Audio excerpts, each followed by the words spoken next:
Après la collection « Alerte », le triptyque humaniste existentiel. Qui comprend son fascicule de présentation. Son livre 1, Le dernier regard en 2 tomes. Son livre 2, Les fictions de la science en 2 tomes. Son livre 3, L'insouciance de la conscience en 2 tomes. Son fascicule d'expertise. Cette collection numérisée est accessible et téléchargeable gratuitement, en lecture e-book, au format PDF, sur le site lacléinternation.org. Elle est également confectionnée en livre broché et accessible chez Amazon, au coût de fabrication et d'expédition, sans droit d'auteur ni d'éditeur. Livre français, Philippe Vaisseau. Au format A4 et aussi en collection luxe tout en couleur. À un tarif promotionnel, actuellement, au quart du tarif en librairie. Et également la seconde collection. Les populations esclaves. Son livre 1, Économie. Son livre 2, Entité. Son livre 3, Science. Son livre 4, Social. Son livre 5, Spiritualité. Cette collection numérisée est accessible et téléchargeable gratuitement, en lecture e-book, au format PDF, sur le site lacléinternation.org. Elle est également confectionnée en livre broché et accessible chez Amazon, au coût de fabrication et d'expédition, sans droit d'auteur ni d'éditeur. Livre français, Philippe Vaisseau. Au format A4 ou en livre de poche. À un tarif promotionnel, actuellement, au quart du tarif en librairie. Nous vous proposons maintenant le dernier ouvrage, Humanoïde du même auteur-éditeur. Vous pensez tout savoir sur le fonctionnement de la société humaine? Vous allez avoir des surprises. Vous voulez connaître comment la société humaine est organisée. Pourquoi elle est organisée de cette manière? Par qui elle est organisée? Pour qui elle est organisée? Quelles sont les finalités d'une telle organisation? Les réponses à toutes vos questions se trouvent dans ce dernier ouvrage. Humanoïde. Chapitre 34. Des évidences.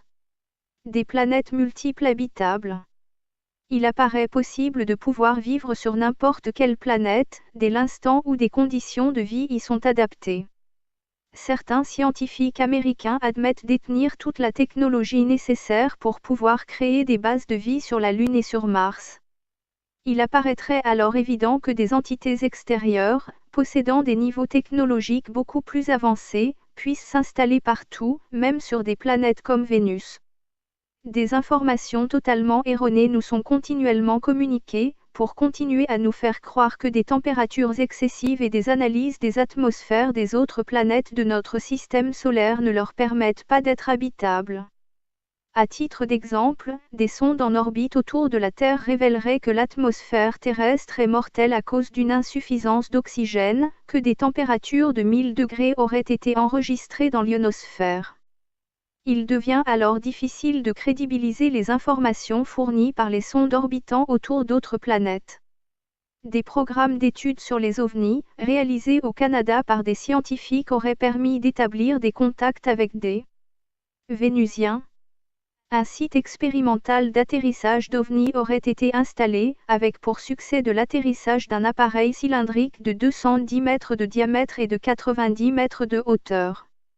Des coopérations en recherche technologique auraient également été programmées avec des occupants de vaisseaux vénusiens. L'aspect physique des Vénusiens serait comparable à celui des humains, mais leur culture intellectuelle serait beaucoup plus raffinée. Ils sembleraient beaucoup plus sereins et confiants que nous, et dégageraient une grande sagesse. Des voyages vers la planète Vénus et des séjours dans quelques zones habitées, situées sous de gigantesques dômes, auraient été organisés avec cette planète. Selon des rapports effectués, les Vénusiens se seraient montrés préoccupés par nos orientations économiques et tout particulièrement par les dégradations causées à notre environnement. Les Vénusiens considéreraient que notre planète est primitive, violente et très polluée. Il leur apparaîtrait difficile de se déplacer dans notre atmosphère et de devoir la respirer. Ils auraient ressenti que leur corps était devenu lourd et encombrant. Certains d'entre eux auraient séjourné au Tibet.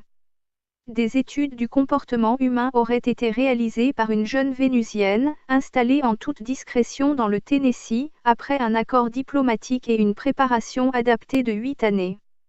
Les Vénusiens prétendraient s'être intéressés à de précédentes civilisations, sur notre Terre, au cours des siècles terrestres, pour leur enseigner les bases permettant la création de systèmes économiques adaptés.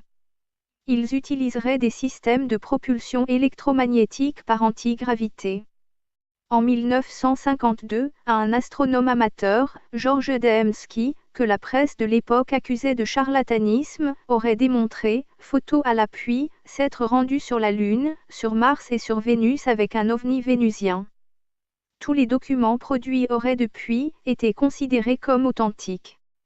La présence sur Terre d'entités génétiques extérieures n'est plus à démontrer. Leur présence sur les planètes voisines à notre planète ne paraissait pas, a priori, envisageable. Tous les manuels d'astronomie précisent qu'aucune vie ailleurs que sur la Terre ne peut exister dans notre système solaire.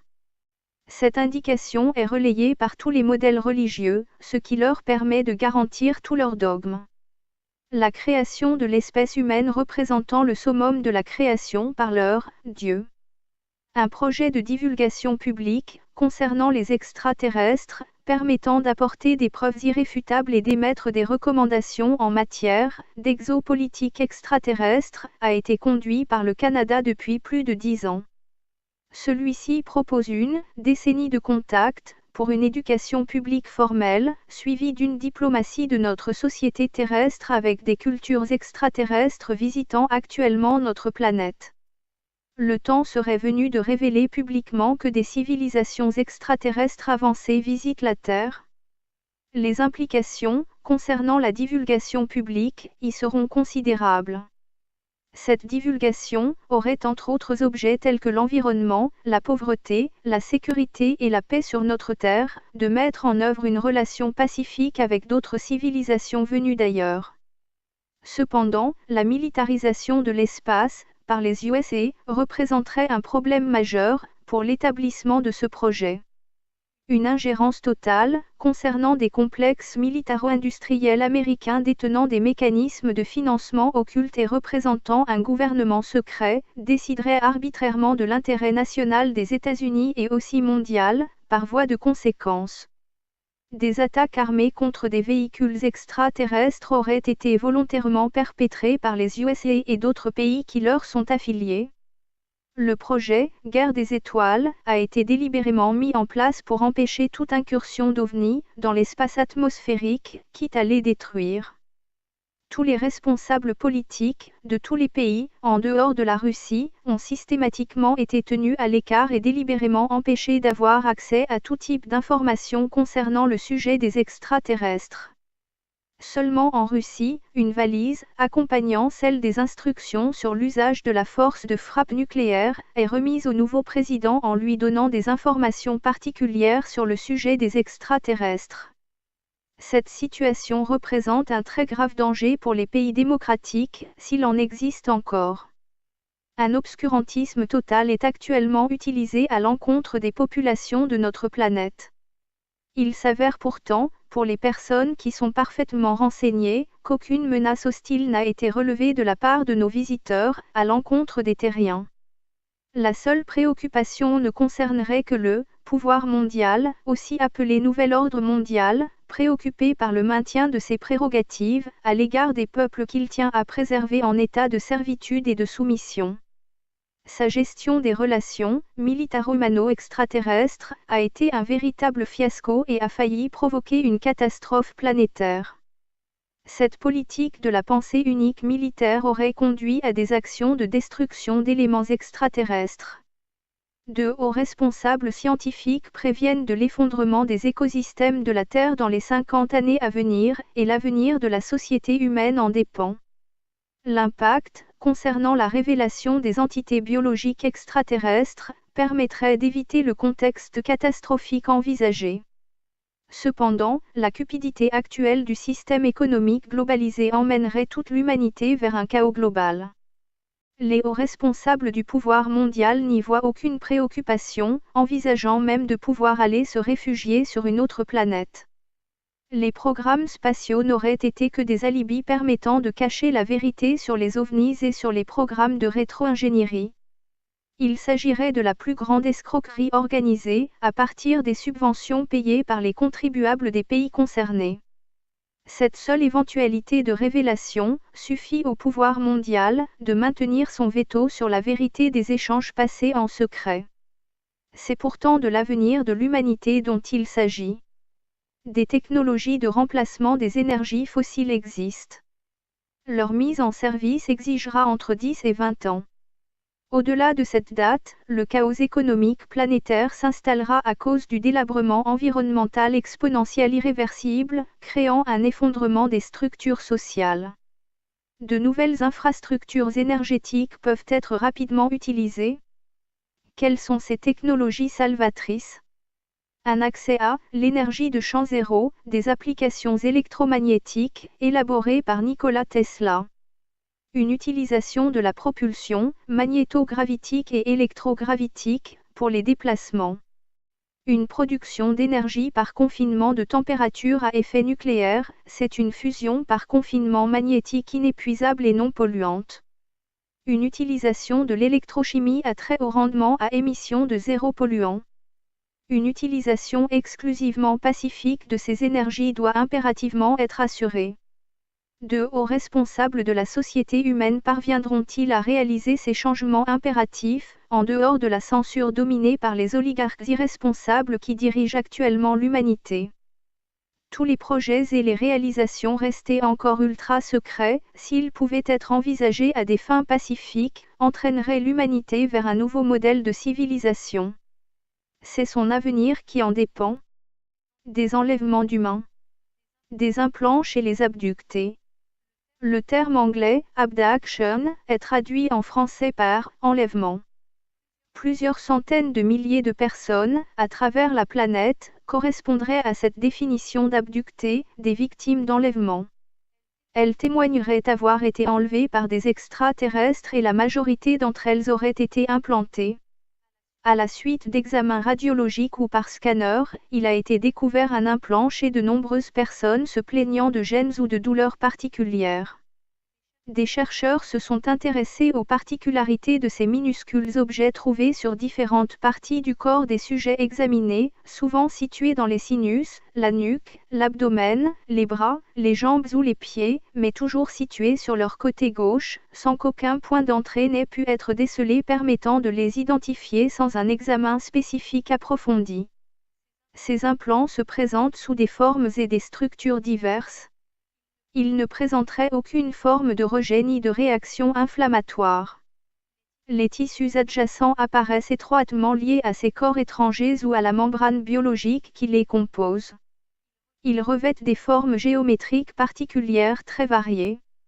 Certains de ces objets se présentent comme agencés pour s'emboîter entre eux. Ils pourraient avoir des particularités de localisation, de contrôle de la pensée et aussi de pouvoir télépathique. Ils seraient de composition métallique ou métalloïde au comportement de semi-conducteurs, aussi appelés magnétoconducteurs, bien que n'étant pas magnétiques. Leur observation aux rayons X leur octroie une fluorescence particulière, et celui des ultraviolets les fait rougeoyer. Leur taille varie entre 1,5 et 4 mm. Ils présentent des sophistications qui leur permettraient de fonctionner en émetteur-récepteur. Ils seraient des composés de ferronickel, de calcium, de barium, de chlorapatite et de chlorique, ainsi que d'autres composants exogènes, dont divers agrégats métalliques présents dans les météorites. Ils se sont avérés être recouverts d'une membrane biologique, extrêmement résistante, d'aspect gris sombre et brillant, constituée d'un coagulant protéinique composé, d'hémosidérine et de kératine.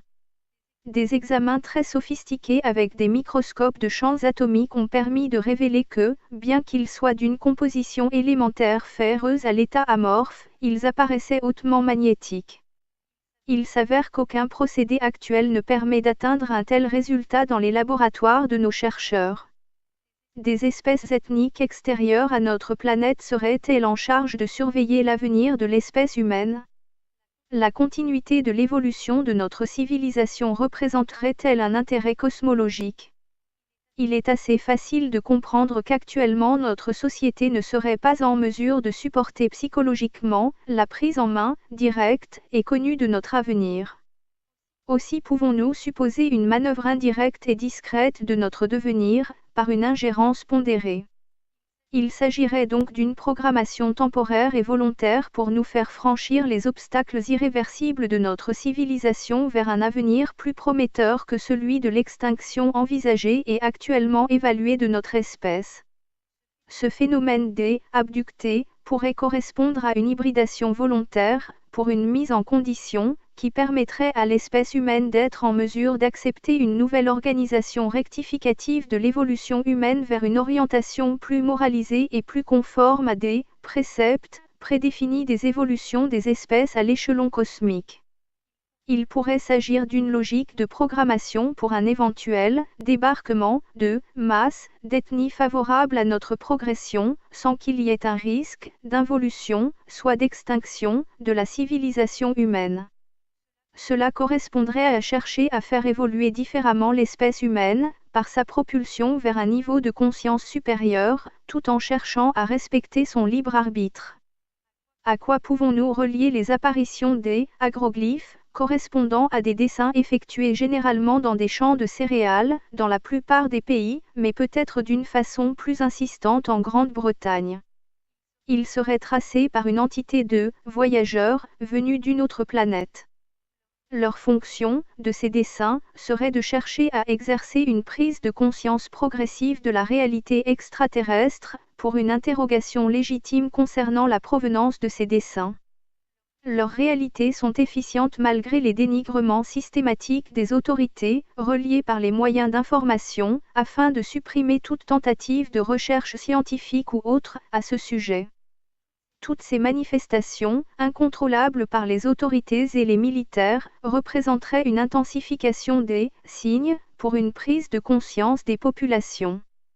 Ils œuvreraient vers une acceptation progressive envers la pluralité des espèces d'intelligence supérieure dans le cosmos, malgré les obstacles et les discrédits permanents et intellectuellement dirigés, des oligarchies dirigeant la civilisation humaine. Leur préoccupation essentielle étant un ethnocide, donc d'une extinction de notre société par l'annihilation, c'est-à-dire une remise en question brutale des croyances fondatrices de nos propres cultures, et le constat de l'absurdité de nos modèles de vie et de pensée. Il conviendrait donc d'éviter un choc culturel destructeur de notre civilisation humaine, et de notre humanisme anthropocentrique. La démonstration, non seulement de l'existence de civilisations cosmiques plus évoluées, de plusieurs centaines de siècles d'avance sur nous, mais surtout de la présence de certaines d'entre elles sur notre Terre, pourrait provoquer immédiatement un chaos total de notre organisation sociale. Vers la découverte du cosmos. Comment découvrir une planète ? Si notre technologie actuelle ou à venir nous permettait de partir à la découverte du cosmos, quelles seraient nos démarches ? La première difficulté consisterait d'abord à s'affranchir des distances cosmiques. Nos appareils de transport devront pouvoir varier leurs seuils énergétiques pour pouvoir passer de notre dimension vers une autre dimension située dans l'univers gémellaire de notre univers physique. Cette possibilité particulière de notre cosmos permettant de raccourcir l'espace et de pouvoir effectuer des changements de cadre dimensionnel. De telles particularités cosmologiques permettraient de raccourcir les espaces de plusieurs dizaines d'années-lumière à quelques mois. Toutefois, cela n'est évidemment pas aussi simple, car il est indispensable de respecter des axes cosmologiques de transfert. D'autres raccourcis plus efficients seraient envisageables, à partir de transferts occasionnels par d'autres cosmos gémellaires. Plusieurs changements d'axes dimensionnels permettraient des raccourcis encore plus importants, qui agiraient non plus seulement sur l'espace, mais aussi sur le temps. Il conviendrait sans doute, ensuite, une fois parvenu à destination d'une planète à observer, d'effectuer une première reconnaissance orbitale des conditions physiologiques de la planète découverte, puis de ses conditions de vie. En particulier, il conviendrait d'établir si une espèce animale évoluée y est repérée et quelles sont ses configurations évolutives. S'il s'agit d'une espèce humanoïde, quels sont ses modèles sociaux et d'agressivité éventuels? Il suffirait ensuite d'établir une base secrète et souterraine de repli, permettant d'établir une structure de reconnaissance des niveaux d'évolution et de stratégie de l'espèce dominante déterminée. En raison de considérations universellement admises, cette variété d'explorateurs aurait d'abord pour vocation de comprendre, sans agir, et donc d'évoluer avec la plus grande discrétion. Cela consisterait à recueillir un maximum d'informations. Comment fonctionnerait un corps expéditionnaire de reconnaissance et de quels spécialistes serait-il constitué? Pourquoi pas un psychobiologiste, un physicien, un intercommunicant, un sociologue également spécialisé en pathologie digestive? La nourriture sur une nouvelle planète représenterait un risque majeur pour un corps expéditionnaire. Il conviendrait donc de connaître et de comprendre les risques encourus. Les protéines pouvant fonctionner différemment d'une planète à l'autre. Cette fonction de découverte à travers notre galaxie serait déjà opérationnelle. Elle aurait été programmée avec le projet de la guerre des étoiles et le Solar Warden. Des programmes spatiaux terriens, américano-russes, seraient capables de missions interplanétaires utilisant l'antigravité. Une flotte, ultra secrète, d'engins interplanétaires, utiliserait un champ électromagnétique créé par des charges électrostatiques, et qui serait doté d'armements à rayonnement de particules, enveloppant les appareils et permettant de détruire les débris dangereux circulant dans l'espace. Une de ces missions serait d'assurer la défense de la planète Terre et de la Station spatiale internationale.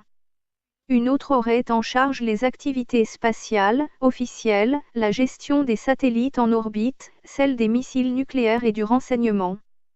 Cette flotte serait composée de 8 vaisseaux de grande taille pouvant embarquer jusqu'à 300 personnels hautement qualifiés, en opération spatiale, composés de terriens et d'entités extérieures, ainsi que de plusieurs dizaines de petits appareils de liaison. Si nous avions à nous observer, par rapport à une nouvelle ethnie découverte, en fonction des évolutions biologiques et de leurs divergences, nous aurions à déterminer quelles sont leurs différences dans leur organisation sociale, économique et intellectuelle. Chaque individu devant pouvoir s'épanouir d'une façon libre et harmonieuse, à condition que son organisation sociale ne soit pas sclérosée. Cette société ne peut pas être équilibrée si ses composants sociaux n'ont pas conscience de ces aléas sociétaux. Il doit y avoir obligatoirement un respect de chaque personne pour lui permettre d'épanouir ses propres qualités mentales. La progression d'une société ne peut se réaliser que si chaque unité apporte sa propre contribution la plus constructive possible à l'ensemble de sa société. Les paramètres d'orientation sociétaux seraient alors facilement identifiables. Pour une organisation sociétale, une hiérarchie sociale doit être élaborée à partir des sujets les plus efficients à diriger les ensembles communautaires, pour une durée préétablie. Certains paramètres sélectifs devront être utilisés pour connaître au mieux les capacités telles que, en plus d'un très haut niveau d'intelligence, des aptitudes particulières d'un haut niveau de raisonnement psychique et philosophique. Une aristocratie, ainsi organisée, doit être totalement contrôlée par des modèles évaluatifs efficients où les aspects sociaux forment un ensemble solidaire. Cette planète serait le sujet de certains enjeux de domination, notamment extérieurs à notre civilisation. Des accords de coopération technologique pourraient être conclus au risque de la suprématie d'une espèce extérieure. Elle pourrait permettre le contrôle global des populations avec les divers éléments technologiques actuellement mis à leur disposition.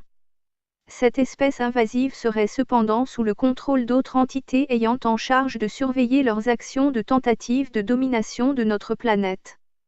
Sauf que, sous le couvert de la signature d'un agrément accordé, un détournement des conventions interstellaires pourrait se réaliser, sous le couvert d'une demande de protection par mise sous tutelle.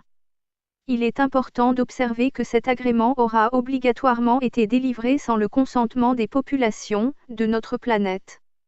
Leur spiritualité ne doit pas chercher à convaincre, mais à améliorer dans des modèles organisationnels où la conscience et la pensée réfléchie prédomineraient. Aucun dogme ne devrait être éminent. Nos conceptions religieuses sont totalement inadaptées à une organisation compréhensive coordonnée vers une telle société évoluée. L'évolution de la biosphère connaîtrait les mêmes structures évolutives. Une stabilité des populations serait évidemment prépondérante. Aucune interférence ne devrait pouvoir se réaliser à l'encontre des civilisations visitées pour ne pas troubler leur modèle évolutif. Il conviendrait de parfaitement respecter les lois morales universelles. Bien évidemment, à leur demande, il serait possible de leur prodiguer les conseils qui s'imposent au regard de leurs difficultés constatées. Les niveaux de conscience étant différents, il conviendrait de respecter leurs acquis. Si nous inversions le problème, c'est-à-dire que nous nous placions dans la perspective d'être observés et évalués par d'autres sociétés extérieures, que se passerait-il? Eh bien, c'est justement le cas. Jean-Claude Juncker, président de la Commission européenne, déclarait le 28 juin 2016. Ceux qui nous observent de loin sont inquiets. J'ai vu et entendu et écouté plusieurs dirigeants d'autres planètes qui sont très inquiets parce qu'ils s'interrogent sur la voie que l'Union européenne va poursuivre. Donc il faut rassurer les Européens et ceux qui nous observent de plus loin. Nous sommes effectivement sous observation et ceux-là même qui le font, nous considèrent tout simplement comme une espèce dirigée par des cerveaux irresponsables et immatures, qui gèrent la société humaine en toute irrationalité et que notre société serait située au bord d'une extinction globale. Des accords d'interaction avec une espèce humanoïde auraient été conclus, en échange du contrôle de zones territoriales sous le prétexte des acquisitions de technologies. Les masses terriennes devraient passer sous le contrôle informatisé. Seulement un cinquième des responsables officiels seraient informés et conscients de ces tractations établies. Les nombreuses espèces extérieures qui nous observent devraient-elles agir pour notre survie? Eh bien non, car nous ne serions pas alors en capacité de comprendre nos turpitudes. Toutefois, il se pourrait que certaines espèces, installées sur notre planète, et qui nous surveillent très attentivement, puissent nous empêcher d'effectuer l'irréparable qui aboutirait à une extinction totale de l'espèce humaine. Même si, par ailleurs, d'autres espèces, installées ou non, n'interviendraient pas.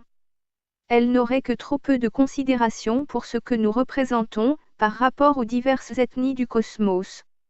Nous appartiendrions à une partie de notre galaxie sous l'observation et le contrôle d'entités de civilisation en conformité avec une moralité universelle. La seule activité de la pensée suffirait-elle à modifier la réalité? Elle structure cette réalité en raison de ses modèles de pensée. L'unité est un référent de l'ensemble qui se constitue en une autre unité. En effet, seule, notre relation avec la conscience collective, à condition que nous soyons en capacité de la faire intervenir, pourrait influencer notre progression vers un avenir plus harmonieux et surtout plus en conformité avec notre relation avec les ensembles cosmiques. Ce qui ne serait pas le cas, puisque nous nous situerions dans un modèle de régression impitoyable à cause des forces occultes qui nous dirigeraient. Depuis le XVIIe siècle, les crises sont organisées par les systèmes bancaires pour vérifier et mieux organiser leur pouvoir. Cela engloberait tous les complexes économiques, au pouvoir suprême, établissant les directives dirigeantes chargées d'utiliser une destruction massive des populations, situées momentanément en inconformité avec les idéaux dogmatiques établis.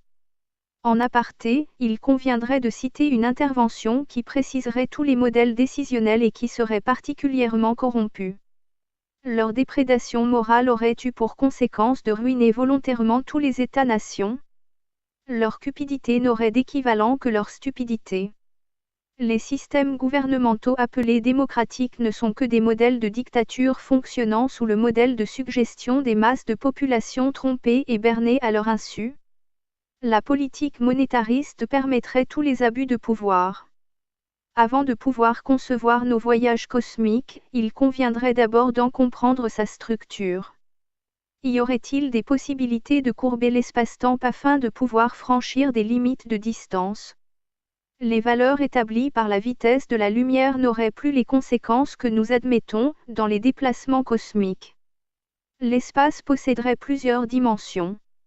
Des pliure, de cet espace permettrait des voyages très courts, dans notre système de mesure du temps, même au niveau de notre galaxie. Notre univers physique serait-il un processus de composé, un élément à plusieurs couches? Mais, notre univers physique ne serait pas seul, il y en aurait une multitude.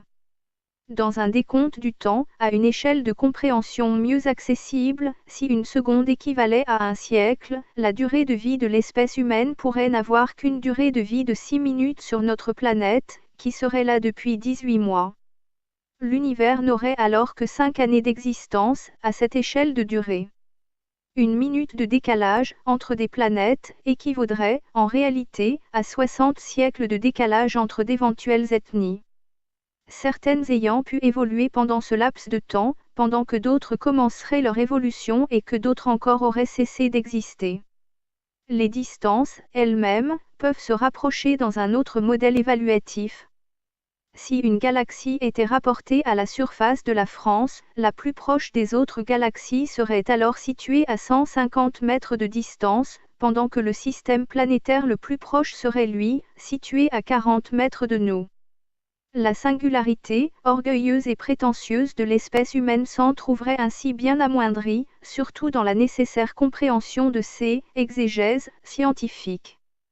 Cela va de la matière sombre invisible à l'énergie noire, tout aussi invisible, qui, toutes deux, deviendraient alors nécessaires à la compréhension de l'organisation de notre univers physique. La gémellarité des univers, et d'une autre évidemment, expliciterait les aléas du fonctionnement de notre univers physique, où un double cosmos établirait les particularités évaluées par un certain volume d'antimatière. Une réflexion métaphysique s'imposerait aux prétentions d'un humain isolé au sein des ensembles. Il n'est isolé que parce qu'il s'isole en s'admirant dans une glace, même s'il s'observe ainsi d'une façon inversée. Ce serait donc à l'envers qu'il raisonnerait sur son espace. Il lui conviendra impérativement d'aborder les structures d'une nouvelle cosmologie, qui lui serait apportée par des entités externes. Son avenir résidera dans ses facultés de compréhension et d'adaptation. Une cellule d'aide psychologique. L'expression « cellule d'aide psychologique » ou « cellule psychologique » est couramment utilisée par les médias pour qualifier des dispositifs très variés visant à un soutien psychologique ou moral et mis en place en réponse à un problème particulier. Ce terme peut correspondre à des dispositifs très différents, constitués soit de professionnels de santé mentale, psychiatres, psychologues, infirmiers, de travailleurs sociaux, de volontaires, secouristes, bénévoles, aux formations très diverses. Il est d'usage désormais de mettre en place de tels dispositifs lorsqu'une situation de crise est considérée comme pouvant affecter la santé psychique des personnes. C'est le cas lors des situations de traumatisme psychique, attentats, crashs aériens, violences de masse, catastrophes, accidents, mais aussi dans des situations comme les plans de licenciement, les situations de souffrance au travail, les événements à fort impact psychologique en milieu scolaire, etc. En France, par suite d'attentats, il existe un dispositif particulier et professionnalisé intervenant lors des catastrophes collectives ou des événements à fort impact traumatique. Les cellules d'urgence médico-psychologique, CUP, interviennent dans le cadre des services d'aide médicale d'urgence. La triple peine. Les témoins d'apparition d'objets volants particuliers, appelés OVNI. Les témoins de rencontres avec des occupants provenant de ces objets volants. Les personnes embarquées dans ces objets abductées. Toutes ces personnes subissent 1. Le traumatisme de la rencontre. 2. Le traumatisme de ne pas être prises en considération dans leur narration des faits quand elles ne sont pas ridiculisées. 3. La réprobation systématique de leur entourage familial et professionnel. À aucune de ces personnes, elles seraient plusieurs centaines de milliers à travers le monde, il n'a été proposé une cellule d'aide psychologique. Elles subissent tout simplement la triple peine. L'existence d'un monopoly géant. Alors qu'ils s'étaient toujours montrés très discrets dans le déroulé de leurs affaires, les riches sont soudain devenus expansifs. Ils achètent tout ce qui se vend dans l'immobilier, et de préférence à l'étranger. Aurait-il eu connaissance de prévisions néfastes pour les monnaies, notamment celles de l'Europe? Saurait-il que l'euro n'aurait plus que quelques années d'existence, et peut-être moins? Un prochain effondrement bancaire autoriserait les banques à d'abord bloquer les comptes de leurs clients puis de s'en emparer, une loi européenne les y autorisant. Mais il n'y a pas que cette situation. Les périodes de crise permettent aux gros investisseurs d'accroître leurs avoirs, en rachetant tout ce qui est mis en vente. C'est comme cela qu'ils réalisent leurs immenses fortunes. À titre d'exemple, les petits exploitants du gaz de schiste, au Canada et aux États-Unis, ont tous été rachetés par les grosses compagnies pétrolières, qui avaient elles-mêmes provoqué la baisse du prix du pétrole, avec le projet de couler toutes les petites entreprises d'extraction, et pour pouvoir ensuite provoquer la remontée des cours à leur profit. Le Fonds monétaire international aurait annoncé une crise économique prochaine et colossale. Des bulles seraient prêtes à éclater, qu'elles soient boursières, ou obligataires, ou des actifs financiers, ou encore hypothécaires ou celles des prêts aux entreprises, ou bien de l'immobilier. Aux États-Unis la bulle des cartes de crédit, celle des prêts aux étudiants ou celle des prêts à l'achat des voitures, ou encore de la dette fédérale ou aussi celle des crédits aux ménages pourrait provoquer un effondrement en cascade. Les dettes souveraines engendrent des bulles sur toute la planète.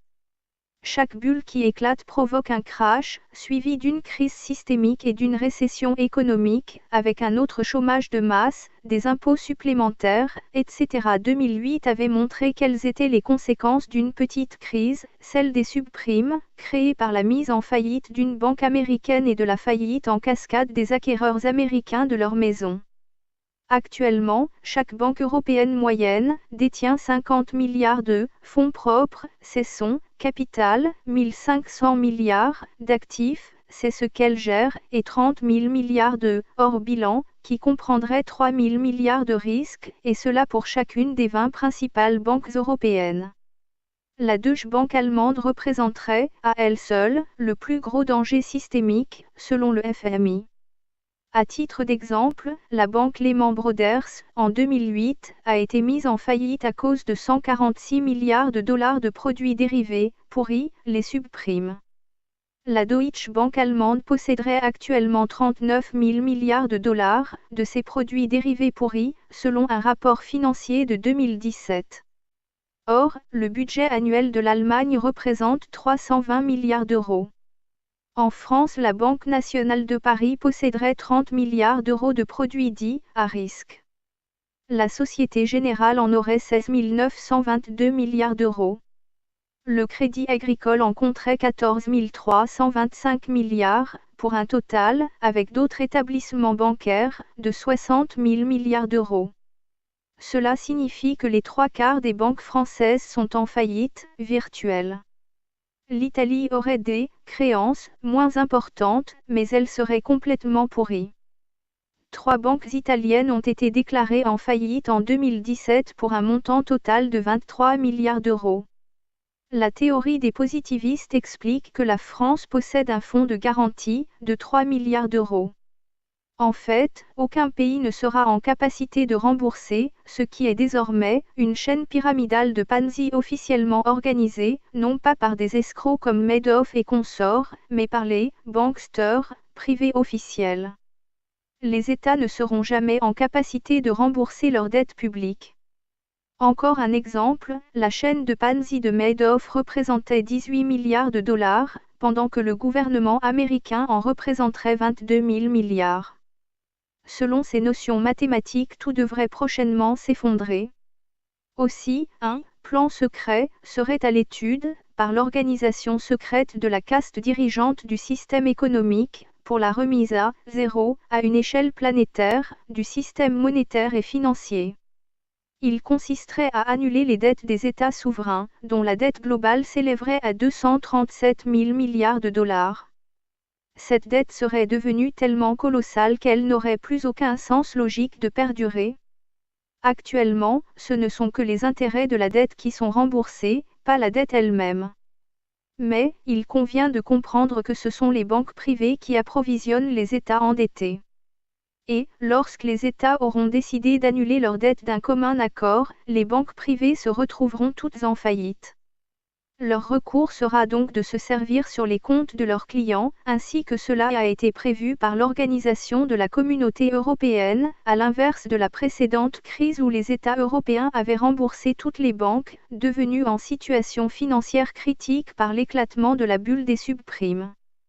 Cependant, qu'est-ce qui permettrait de croire que ce scénario serait véritablement envisagé par l'oligarchie dirigeante ? Il y a 4 ans, la présidente du FMI affirmait, devant un comité restreint, et aussi à Davos qui est le forum des principaux dirigeants économiques et politiques, mais également dans d'autres circonstances, que le « reset économique », une réinitialisation du système, devrait être mis en œuvre prochainement. Ce terme, particulièrement bien choisi, signifie une remise à plat de tout le modèle économico-social. Cependant, un tel plan ne peut pas se réaliser sans un prétexte partagé par les populations. Autrement dit, il convient d'attendre qu'une sédition éclate, pour pouvoir déclencher le plan. Ce plan consistera d'abord à inquiéter les populations, par n'importe quel prétexte d'insécurité, pour qu'elles acceptent de partager le projet de sauvegarde économique. Lorsque les personnes ont peur pour la sauvegarde de leurs économies, elles acceptent toute proposition allant dans le bon sens évoqué. Jacques Attali, célèbre économiste, écrivain, conseiller politique et haut fonctionnaire français précisait que si rien n'est fait surviendra une catastrophe, un tsunami, auquel personne, pas même les plus riches ni les plus puissants, n'échappera. Plusieurs pays d'Europe et d'ailleurs se préparent, sans le dire, à se déclarer en faillite. Alain Minck, économiste, précisait de son côté. La crise à laquelle nous serions confrontés pourrait tourner à la crise finale de l'économie de marché, avec à la clé des conséquences qu'il est loisible d'imaginer sur la vie en démocratie et la vie en société, l'apocalypse n'est pas exclu. Philippe Béchade, analyste financier et président des Éconoclastes, groupe pluridisciplinaire de grands chefs d'entreprise pour des études sociétales diverses, a déclaré: le système est déjà dans un coma dépassé, le marché est désormais maintenu en vie artificielle, aucune banque centrale ne peut plus le ramener à la vie, la vraie. Comment cela se terminera-t-il? Probablement par une refonte complète du système financier. Selon Simone Wapley, directrice de rédaction, publication Agora. Toutes les épargnes et le capital des ménages pourraient disparaître du jour au lendemain, soit par leur confiscation décidée par les autorités dirigeantes, soit à cause d'une immense crise financière. C'est ce que prévoit la Bank Recovery and Resolution Directive, appelée pudiquement Cadre commun ordonné de résolution des crises bancaires, qui représente la directive de redressement des banques et de résolution de leurs défaillances, approuvée par les instances européennes en 2015, et qui consiste aux citoyens d'aller secourir leur banque s'il le faut. La Deutsche Bank représenterait Lehman Brothers actuel, mais Lehman Brothers ne représentait que 146 milliards de dollars de pertes. La Deutsche Bank c'est 56 000 milliards de dollars, et elle développe un profil à la Lehman. Elle serait la banque la plus systémique de la planète. Chacun devra prendre les mesures qui s'imposent. Jean-Paul Juncker, président de la Commission européenne, a déclaré, en juin 2016, devant le Parlement européen de Bruxelles, en français, contrairement à ses habitudes anglophones. Nous avons perdu, par l'expression du suffrage universel britannique, une des nombreuses aides. Les horizons nous attendent, qui sont ceux de l'Europe et de la planète entière. Il faut savoir que ceux qui nous observent de loin sont inquiets. J'ai vu et entendu et écouté plusieurs des dirigeants d'autres planètes. Ils sont très inquiets parce qu'ils s'interrogent sur la voie que l'Union européenne va poursuivre, et donc il faut rassurer et les Européens et ceux qui nous observent de plus loin. Cela confirmerait, par ailleurs, les propos précisés par le Dr Michael Salla, expert en politique internationale et en politique étrangère des États-Unis, que des contacts seraient supposés entre des entités humanoïdes diverses et des militaires américains de haut rang. Des groupes seraient impliqués, dans des réunions, avec diverses races extraterrestres. Des délégations, provenant de divers endroits de notre galaxie, seraient des contrôleurs chargés de surveiller l'espèce humaine, mais ils seraient aussi impliqués dans la création d'une race hybride humanoïde chargée de la remplacer. Il aurait également été informé d'une série de réunions secrètes aux Nations Unies où les ovnis et la vie extraterrestre auraient été discutés. Le Project Serpo serait un programme secret d'échange avec des IT et des représentants des États-Unis, de la Russie, de la Chine et du Vatican, ainsi que d'autres diplomates. Le docteur Michael Salla aurait aussi signalé qu'un programme de divulgation partielle serait en cours d'élaboration pour habituer progressivement le public à l'existence d'extraterrestres sur la Terre. Pour lui, une divulgation officielle serait imminente.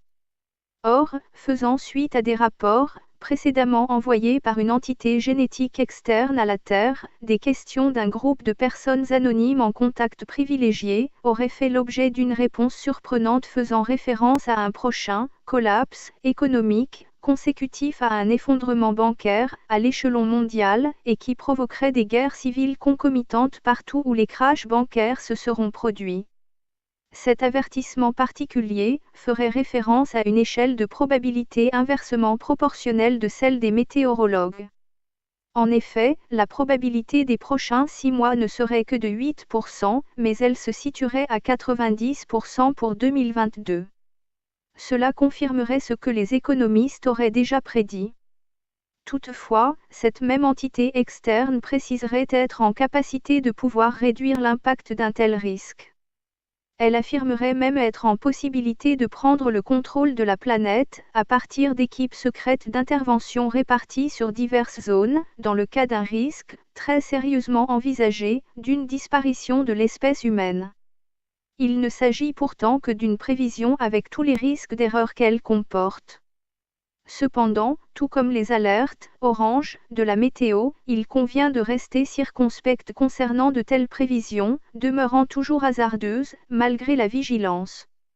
Cette analyse s'adresse plus particulièrement à toutes les personnes qui ne se considéreraient pas concernées par les réalités sociétales de notre humanité.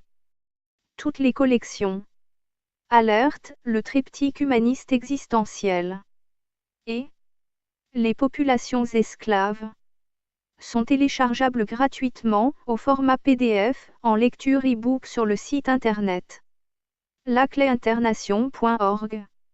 Ces deux collections, également accessibles en livre broché.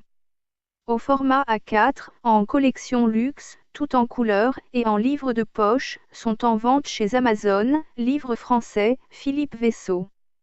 À un tarif promotionnel, actuellement, au quart du tarif en librairie. Vous pouvez aussi cliquer sur le logo « Livre Amazon » dans la page d'accueil de notre site internet. lacléinternation.org. Ce dernier ouvrage, humanoïde, est accessible dans les mêmes conditions. La totalité des deux collections ainsi que ce dernier ouvrage, humanoïde, sont en conférence vidéophonique sur YouTube et répartis par chapitre. Après